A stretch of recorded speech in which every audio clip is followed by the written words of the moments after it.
I'm sorry.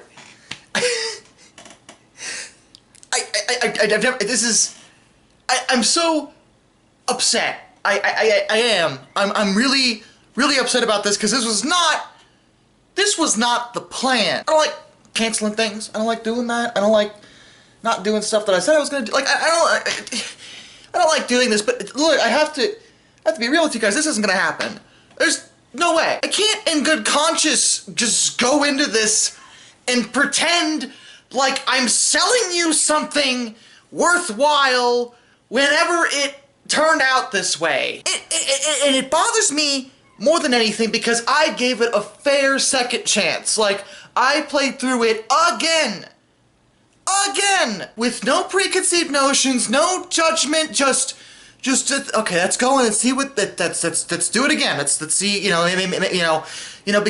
because look, when I first played Mass Effect 3, like, it was a while after I'd played ME2, because, there were a few years in between the releases. Naturally, it was even longer after I played the original Mass Effect. So, of course, I didn't quite have a good memory of how good those games were. So I'm like, well, maybe it's okay. Maybe it'll all be worth it. It'll be fine. No! I am deeply alarmed and offended as a writer to watch someone take something so good and just lose it.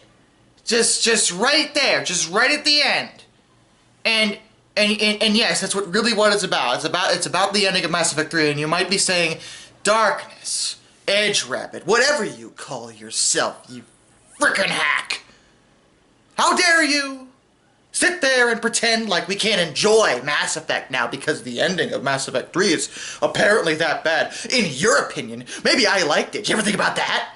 Yeah, I've thought about that. I have thought about that. And you know what? Good for you. That's great. That's wonderful. I'm so happy for you. I'm so happy you've managed to find some semblance of enjoyment out of this, because I'm sorry, but you're in the minority, A. B, I can't. I did it. I tried. I tried so hard to just, I played through it all again, not even thinking about how it turned out, and I was having a great time. And then it all meant nothing. And I'm sure you're still sitting there like, how can you talk this way? You can't say that you're not going to play Mass Effect again. You have to review it. You said you were going to do it. No, I'm not going to do it. I don't have to do anything. Okay? I am in control of my own life. And if I want to do anything else, and believe me, I can think of plenty of things to do, like go outside, that aren't taking the time to do a proper review of the Mass Effect series, because I wanted to. I did. I really did. And then I made the grievous error of actually playing all the games, which apparently was a mistake. What I should have done is done them one at a time, because then at least by now, I would have already done one of 1 and 2, and I wouldn't be so angry and bitter and wasted. Because the problem is, if I go to talk about Mass Effect 1 now, it's gonna turn out really badly. It's gonna turn into, it's a great game, and, your decisions really matter, and it changes the way the game is played, and there's full voice acting, and the characters are great, and you can romance, and it's a lot of fun, and, it's got a lot of RPG aspects, especially by comparison to the rest of the series. But, I don't even know why we're talking about this, because it all doesn't matter, because, everything, none of your decisions mean anything. And that was my whole thing. Okay, look. It's not that your decisions don't mean anything. It's that your decisions don't mean anything. Like, at the end of the day, it doesn't really matter what you've done. And it really bothered me in comparison to Mass Effect 2, because Mass Effect 2 handled its ending really well in terms of actually taking into account what kind of choices and decisions you've made up until that point. Because in that game, there was a suicide mission involved, so you had to prepare. That was like the entire game was preparing for this one big mission. So you had to gather a team together, and then earn that team's loyalty, and then upgrade your ship if you choose to. And if you missed any of those things, the mission would go south in a variety of ways. Like, it changed how that mission played out based on how you played the game. In Mass Effect 3, yeah, there's a war readiness meter, but it's just like this meter, that's just this arbitrary thing that says, okay, you can go now. And yeah, there's a couple minor differences if it's higher or lower, but ultimately, the ending winds up being the same. The only big difference is that if you have a high enough readiness meter, there will be 3 options instead of 2. And by the way, none of the options are good. I mean, let me put it this way. Do you need some props? Do you need some props? Is that what's going on here? Are you listening? You follow me on this? Okay, all right. Let's say you have a boat. It's a really nice boat. It's a really big boat, and you've watched this boat travel through storms and dodge icebergs and, fight off pirates. It's had a great journey. It's wonderful. It's awesome. You love this boat. It's a great, big, beautiful boat. And then it gets to the ending. It finally reaches port. It finally reaches the end goal, the thing we've been building towards, the thing that we've been wanting this whole time. It gets to the port, it docks, and everyone's like, yay, and then the ship just explodes. Like, it just blows up. Like, just in everyone's face. That's how it feels. Are you still losing? Let me get some... Hold on. All right, follow me on this. Let's say that you were watching a story that featured Zidane from Final Fantasy IX and Korra from Tron Legacy. And by watching something, I mean probably Kingdom Hearts, because that actually makes more sense now that I really think about it. I can't believe I grabbed these two of all things. But it doesn't matter. The point is, these two are fighting together for the benefit of mankind and all races, all species. They have to stop the mighty, all-powerful, Kasumi from Dead or Alive, and she lost her hair because that keeps happening to her. Hold on, sweetie, I got you. There we go. Okay, Kasumi from Dead or Alive, gigantic Kasumi, Amazonian Kasumi. Yes, a secret duper clone of Kasumi, another one, because that's actually in canon with the series. And everyone, they need to stop her because her OnlyFans has gone way over the line, has gotten too powerful, and it is actually threatening to bankrupt all of humanity because thirsty people and simps cannot stop giving Kasumi money for pictures of her. And, she asked them to bark on Twitter, and then they do it because people are pathetic like that. But it's okay, because Zidane and Korra are here to stop her, her and her army of Herrerosauruses. Yes, that's actually what this is. It has 5 fingers, which I don't think any dinosaur had 5. Look, it's the closest one. It's an old style dinosaur. Leave me alone. Her army of Herrerosauruses trying to protect the OnlyFans. The OnlyFans that contains all of the world's money. But Zidane and Korra are here to stop them. Well, bam! And they do it. They've teamed up and everything's great and wonderful. And in the end, they succeed and save the world from gigantic Kasumi and her army of Herrerosauruses. And they get together and they celebrate just like comrades in arms, and then they explode. It just doesn't matter which ending you picked, because ultimately they give you the same feeling of just disgust, but on a different way. So here's my thing. I'm back to this. So instead of taking into account the whole idea of, the readiness and, changing how things played out, they just basically give you a decision, just one or the other, or possibly 3. And I'll get to what those decisions are, but, it bothers me more because they actually removed content post-launch. I played it in the first day, so I was there before the patches for Mass Effect 3. To begin with, Mass Effect 3 launched and it was a little buggy, but I'm gonna let that slide because a lot of games do that, so it's okay. They patched that out, whatever, that happens. I'll let that go. But what I won't let go is that, first of all, they removed dialogue, which I mentioned in the last video, involving Anderson and this heartfelt moment between him and Shepard. They removed that because apparently that made us hurt too bad. But they weren't going to change the ending, apparently. They're just going to remove the dialogue, though. That's great. Thank you for that.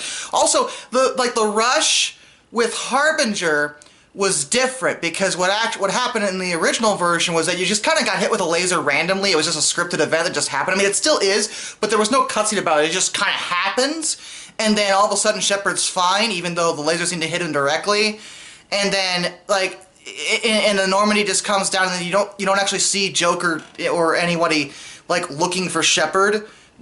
After you make the decision, you just see them flying off. And even the flying off animation was different. Naturally, there was no post, extended cut explaining what happened after the fact. It just ended. Which was not the way to go, because, we needed something. You know, if you were going to end it like that, we needed something. So, like the extended cut, yeah, it does help with context and explanation to make sure, well, at least the galaxy is rebuilding. So, yeah, they gave us that, but here's my thing. It still doesn't change the fact that these endings are trash in every conceivable way.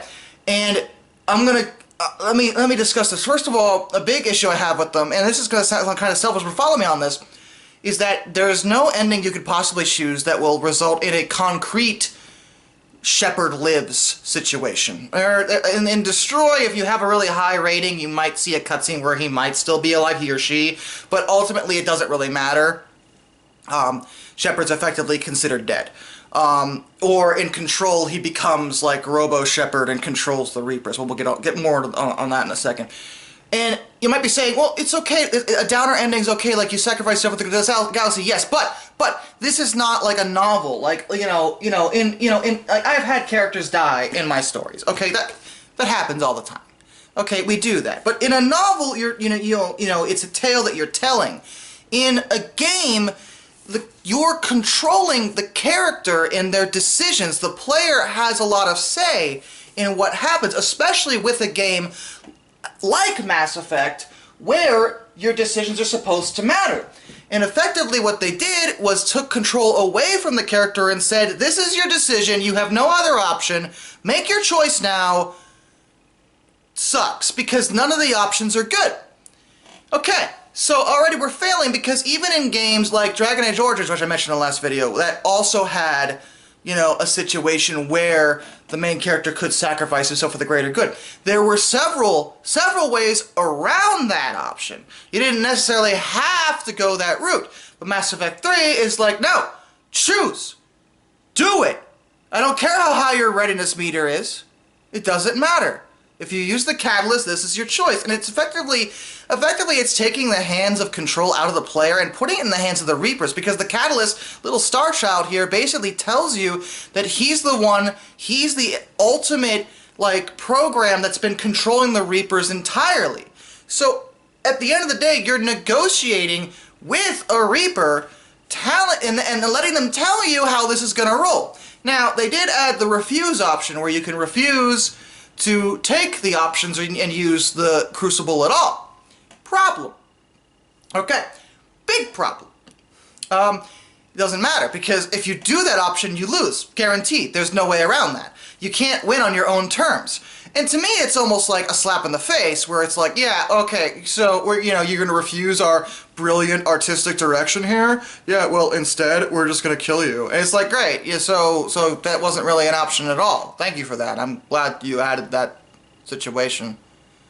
Like, it's like, and to me, there's nothing wrong with admitting that, okay, people aren't happy with this, let's add something new. Because Fallout 3 did that. Fallout 3's original endings were considered not very good. Nobody liked them, so Bethesda made a really good decision and added DLC with a better ending that people were happy with. We live in an age where this kind of issue can be fixed, and BioWare effectively refused to do it and doubled down. They're saying, we have to respect our artists' integrity. Great, wonderful. But, and I follow that logic, but what if what they created isn't very good? Have you considered that? Okay, I speak as someone who has written before. I speak someone who has published books. I speak as someone with experience in storytelling. I would not be... Look, okay. My first novel, where is it? Is it here? Okay. Alright, let me just pull all these out, because this is important to me. Okay. This is my first novel. It is not very good, okay? I will be the first to tell you that, because I wrote it in about a week, and I had a lot of things to learn. Alright? But what was important about this is not only did I put my work out there and actually heard what people said, but I also took that into account, the criticism, when I wrote the follow-up to it, Frozen Heart, which more people enjoyed. In addition, I took the criticisms of Frozen Heart, which there were, into account when I wrote Abyss. And then I took the criticisms of Abyss into account when I wrote Pride. And Pride, my own fans of my novels have said that Pride is my best work so far. That's not me saying that, that's them saying that. And my point here is this. You are in a medium. You're not as an artist, I get that wanting to express yourself and go your own way is important because part of art is expressing yourself. I get that. But when you are creating an art as an entertainment medium, it becomes something very different. Because if you're just painting, let's say you're just painting, you're a starving artist alone in a studio, painting your great masterpiece, and you're never going to be appreciated until after your long day. Let's say that happens. If you're painting, that's one thing, because painting is not an entertainment medium, it's an emotional medium. It's looking at, what this person has crafted, this beautiful piece, what are they feeling, it's an analytical style kind of deal. But when you enter into crafting a story, that's when you have to remember that not only are you trying to express yourself, which you are if you're, if you're a writer, but you're also creating it in a way that should entertain people, that keeps them retained, that makes them interested in your work, so that not only do they appreciate the story they're reading, but possibly want to read more of your work. It's relevant to the craft. And it's even more relevant in a video game, because a video game doubles down on the entertainment factor because it has to take into account things like gameplay and mechanics and, plot threads, and especially when you're building a story where decisions can be made. I mean, this kind of stuff is just not in, a novel format unless you're doing one of those old 90s choose your own adventure books, but even then, it's a different level where you add things like music and visuals and all this other stuff. And to be fair, Mass Effect 3 sound design is amazing and visuals are amazing, nothing wrong there. And even the story itself is fine right up until that last moment. And here is my point. Alright, so you've locked us into 3 choices and all of them suck. Alright. Let's throw out the idea that we can save Shepard at all. It's shitty, but fine, whatever. But what are our options? Maybe the options secretly are good. Alright, there's Control, where Shepard gets digitized and takes control of the Reapers. Okay, I'm doubling down on the fact that they liquefied people. Like, trillions of people. Liquefied. Liquefied. While they were still alive. Look, I played Paragon during my Mass Effect playthroughs for the most part. No. It's actually kind of almost insulting, the notion that the Paragon option, the blue option, is Control. Like, that's your Paragon option. It's okay, you could take control of the Reapers and everything's fine. No, these things, how many... This is not... No. There's Destroy. Now, Destroy sounds pretty good on paper. Because, okay, you blow them up. Good work. Problem. Destroy, the pulse does not... And this is such fucking bullshit, because they did this just to make this decision way harder. The pulse doesn't differentiate between Reapers and other synthetics, even though it's obvious Reapers are quite a bit different than other synthetics. But it's okay. So if you allied with the Geth, which I did, they die, and if you have Edie, which of course you do, she dies, and then the Star Child also says that, hey, you're partially synthetic, so it might kill you too. So that's good. And the Star Child also goes on to say, but the cycle about, organics always creating synthetics that will kill them must be stopped, and if you just destroy the organics, will just make more synthetics to kill them. And I'm like, I just made peace with the Geth. I have proven that coexistence is possible. I have proven that in this story. So don't sit there and act like, don't listen, little kid. Don't sit there and pretend like, but the cycle, it will happen again. Shut the fuck. I just disproved it. Okay? I just showed you that it is possible to coexist. And to me, and this is why the final choice makes me so mad, because a big message in Mass Effect as a whole is coexistence and learning to accept each other for your differences and working together towards a common goal. A lot of RPGs do this, but Mass Effect is big on it because it has the notion of other sentient races. It's not just like, black people, white people, Asian people, or whatever. It's humans and Turians and Asari and Krogan and Solarians and all the other races of the galaxy having to get past very critical differences between them to work together towards a common goal. And that's been like a big message, a big theme throughout this whole tale over the course of all 3 of the games. So what ending could we think of to possibly make it so that this entire message we've been sending this entire time means nothing? That answer is fusion. So what fusion does, presumably through the use of space magic, because I have no understanding of how this is possible. I get that the Crucible is ridiculously powerful, but we're talking about something that, like, to me is like, what?